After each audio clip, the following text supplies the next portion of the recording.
Good at pulling out the artifacts. And just the 43 on the legend. Looks like a milled coin.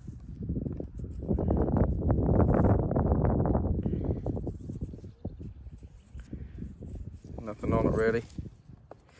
But yeah, that banged my ears off. So 43, no problem. I reckon this machine will be good round the Roman sites, you know.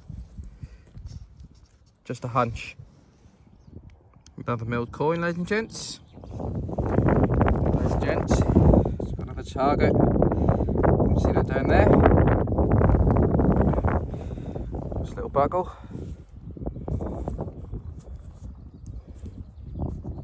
Tudor. Spectacle buckle. Oh, there you go. Sorry about that. Ladies and gents, thanks very much for watching. Please don't forget to subscribe and ring that bell.